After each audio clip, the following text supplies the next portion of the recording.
கிட்டத்தட்ட 37 மணி நேரத்திற்கு மேலாக ரயிலில் சிக்கி தவிக்கக்கூடிய பயணிகள் மீட்கப்படக்கூடிய சூழல் என்பது நெருங்கி இருக்கிறது. ரயில் பயணிகளை மீட்க 13 பேருந்துகள் தயார் நிலையில் இருப்பதாக செய்தி வெளியாகி இருக்கிறது. ஸ்ரீவைகுண்டம் ரயில் நிலையத்தில் காத்து கிடக்கக்கூடிய பயணிகளை மீட்க 13 பேருந்துகள் தயார் நிலையில் இருப்பதாக செய்தி வெளியாகி இருக்கிறது. மேலதிக விரிவான விவரங்களுக்கு செய்தியாளர் ரஃபீக் இணைகிறார். ரஃபீக், விவரங்கள்.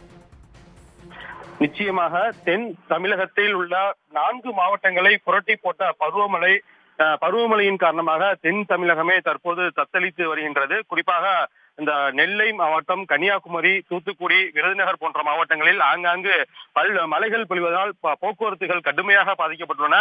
இது மட்டுமல்லாமல் ரயில் போக்குவரத்து என்பது கிட்டத்தட்ட ஒரு 20 ரயிலுக்கு மேல் ரத்து செய்யப்பட்டுள்ளது. குறிப்பாக நேற்று முன்தினம் செந்தூர் விரைவு ரயில் என்பது ஸ்ரீவைகுண்டம் அருகே வந்து கொண்டிருக்கும் போது அதிக கனமழை பெய்ததால் தண்டவாளங்கள் அந்தரங்களாக தொங்கியது. இதனால் உடனடியாக அந்த ரயில் நடுக்காட்டில் நிறுத்தப்பட்டது. இதில் கிட்டத்தட்ட 500க்கும் மேற்பட்ட பயணிகள் இருந்தனர். இந்த பயணிகள் உடனடியாக மீட்கப்பட வேண்டும், இவர்களுக்கு எந்த பிரச்சனைகளும் வரக்கூடாது மற்றும் உணவுப் பொருட்கள் வழங்க வேண்டும் என்று தமிழ்நாடு அரசு ஒரு மும்முரமாக செயல்பட்டு வந்தது. இதனையடுத்து இங்கு சென்றடைவது, அதாவது இந்த ரயில் இருக்கக்கூடிய இடத்தை சென்றடைய முடியாமல் மிகுந்த சிரமம் ஏற்பட்டது. உடனடியாக சிறப்பு ஹெலிகாப்டர்கள் மூலமாக மீட்கும் பணியும் முடக்கிவிடப்பட்டது. இதனைத் தொடர்ந்து நேற்று ஹெலிகாப்டர் மூலமாக உணவு வழங்கப்பட்டது. இரவு நேரம் என்பதால் அவர்களை மீட்கும் பணி என்பது சிக்கல் ஏற்பட்டது. இதனைத் தொடர்ந்துதான் இன்று அதிகாலையில் ஹெலிகாப்டர் மூலமாக கர்ப்பிணி உள்ளிட்ட 4 பெண்கள் மீட்கப்பட்டனர். உடனடியாக இவர்கள் மதுரையில் உள்ள தனியார் மருத்துவமனையில் அனுமதித்து இவர்களுக்கான சிகிச்சை அளிக்கக்கூடிய ஏற்பாடுகளும் நடைபெற்று வருகிறது. இந்நிலையில் தான் இந்த பகுதியில் NTRF மற்றும் ரயில்வே பாதுகாப்பு படை வீரர்கள் தற்போது 9 மணி அளவில் உள்ளே சென்று பயணிகள் இருக்கக்கூடிய இடத்தை சென்றடைந்ததாக ரயில்வே நிர்வாகம் தகவல்களை தெரிவித்திருந்தது. இதன் அடிப்படையில் தான் தற்போது நல்ல முன்னேற்றம் ஏற்பட்டுள்ளது. குறிப்பாக அங்கு இருக்கக்கூடிய பயணிகள் அனைவரும் பாதுகாப்பாக இருப்பதாக தமிழகத்தினுடைய தலைமைச் செயலர் அறிவித்திருந்தார். அதே போல ரயில்வே நிர்வாகமும் அவருடைய பாதுகாப்பை உறுதி செய்திருந்தது. இந்நிலையில் தான் தற்போது இங்கிருந்து மீட்கக்கூடிய பயணிகள் அனைவரையும் பத்திரமாக அவருடைய இடத்திற்கு கொண்டு செல்வதற்காக 13 பேருந்துகளை ஏற்பாடு செய்யப்பட்டுள்ளது. ஏனென்றால் தற்போது நீர் வத்தி வரக்கூடிய காரணத்தினால் அங்கிருந்து அந்த பயணிகள் பத்திரமாக மீட்கப்பட்டு பேருந்து நிலையம் கொண்டு செல்லப்படுகின்றனர். அங்கு இருக்கக்கூடிய அனைத்து பயணிகளையும் அவர்கள் இருக்கக்கூடிய பகுதிகளுக்கு கொண்டு செல்வதற்காக குறிப்பாக வாஞ்சி மணிச்சி என்று சொல்லக்கூடிய அந்த ரயில் நிலையத்திலிருந்து சென்னைக்கு அனுப்புவதற்கான சிறப்பு ரயில்கள் ஏற்பாடும் ரயில்வே நிர்வாகம் தற்போது செய்யப்பட்டு வருகிறது. எனவே பயணிகளுடைய பாதுகாப்பு சிறப்பாக செயல்பட்ட தமிழ்நாடு அரசு அவர்களை மீட்டு தற்போது ஆங்காங்கே அவருடைய சொந்த இடங்களுக்கு அனுப்பி வைப்பதற்கு பேருந்து ஏற்பாடுகளும் மற்றும் சென்னை செல்லக்கூடிய பயணிகளுக்கு சிறப்பு ரயில் ஏற்பாடுகள் தற்போது செய்யப்பட்டு வருகிறது.